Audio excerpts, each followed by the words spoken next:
kubuswe uJesu Kristo. Mhlanje thandwa zami ngifisa ukuba sibuke evangelini njengoba lilotshwe nguMateyu umpostoli isahluko samashumi amabili nanye ivesi yamashumi amathathu nantathu kuze kube amashumi amane nantathu.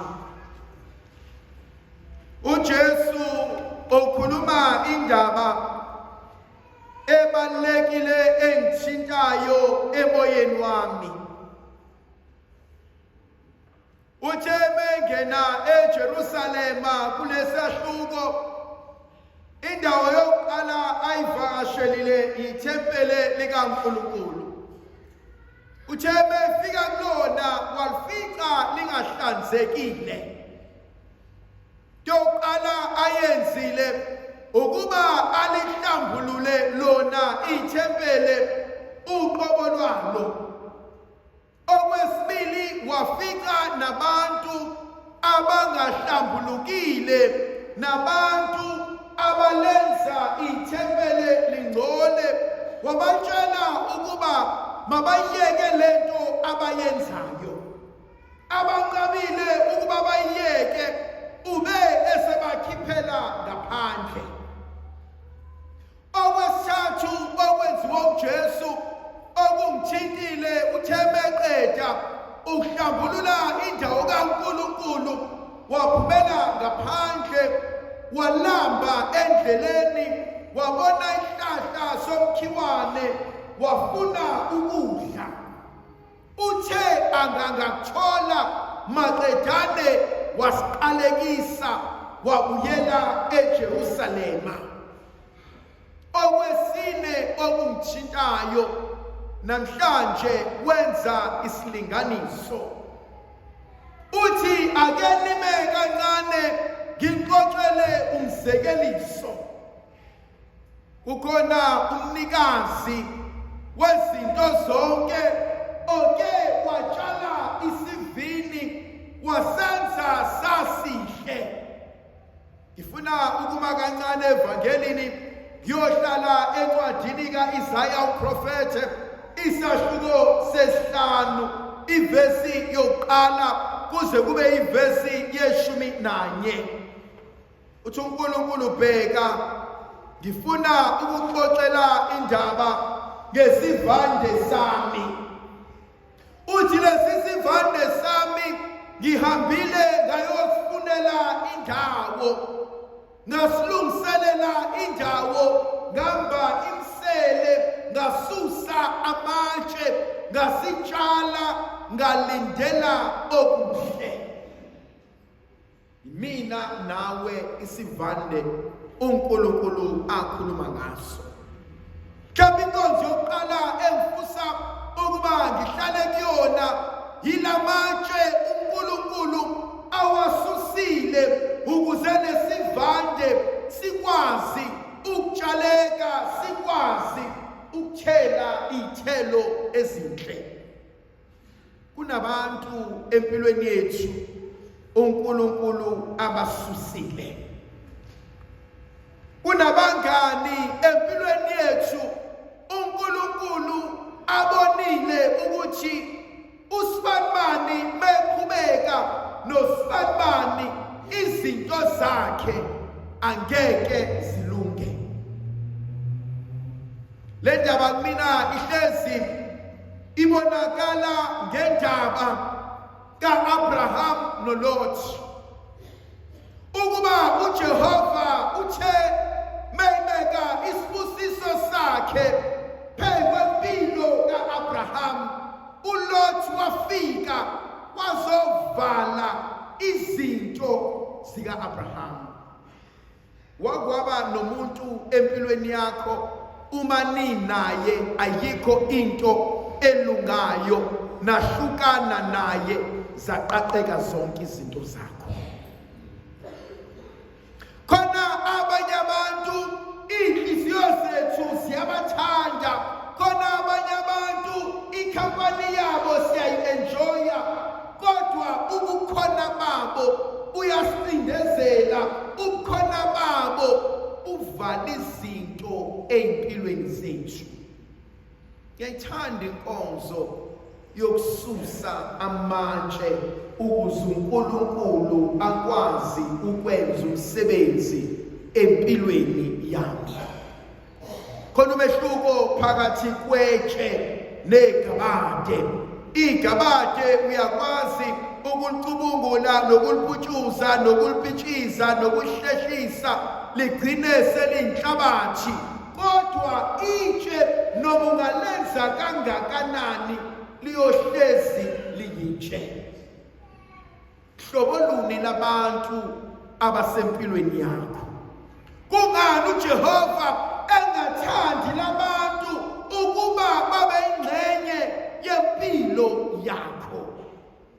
Lento uyibona nasemndenini. Khona abanye abantu uNkulunkulu emndenini athatha isinqumo sokuthi usibanibani benosibanibani abakwazi ukwenza izinto zibe impumelelo. Lento uyibona kubantu bomndeni abafuna ukwenza ibhizinisi ndawonye, maqedana ibhizinisi lingaphumeleli, athathe lona kumuntu wangaphandle izinto zakhe zichume. Bangaki hlobo luni labantu abangamatshe empilweni yakho? Bese kuba khona icala uNkulunkulu alibekayo abuzayo ngalo. Athi bheka ngiwasusile amatshe, athi bheka ngakutshala wayisivande esihle, kodwa waze wanginikeza ebengilindele.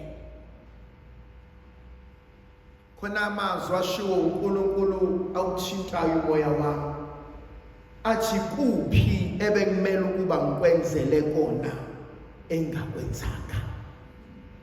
Wakwambona uma echithelwa umyeni wakhe, athi meyibuka intombazana achithe nayo, athi yise wabantu abami, angiphiki ukuthi ubungalimala, kodwa ungaze ungichithele nento enjena.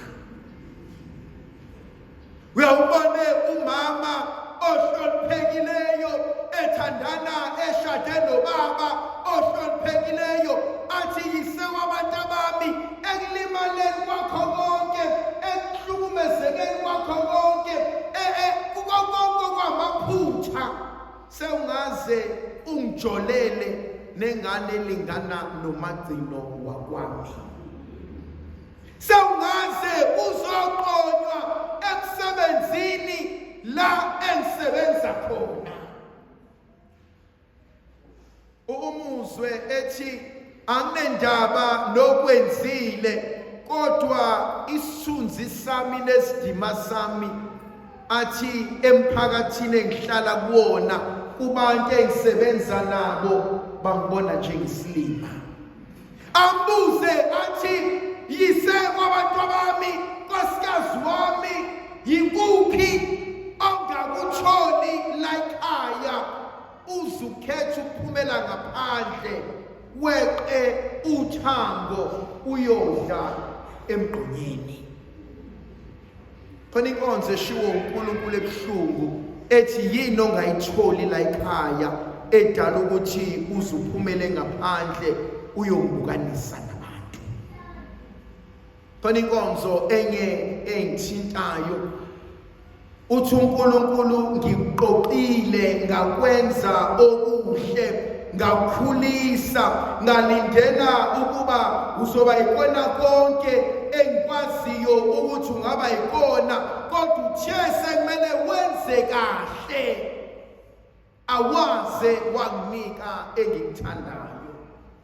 Uyakwazi ukuhlala nomuntu nishade naye, whether umyeni wakho noma inkosikazi yakho, umsize akhule, asimame, abe wutho, abe nakho konke, maqedane abe uclever ngaphezu kwakho.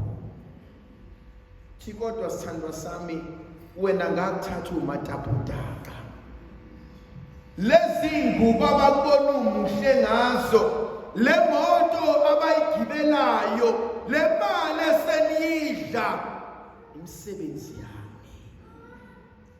enye inkonzo engithintayo uNkulunkulu akhuluma ngayo evangelini elingcwele uthi mesetshalile kwamila kwakuhle ebesethumela isebenzi athi hambani niyomthathela kulokhu okuningi okusele.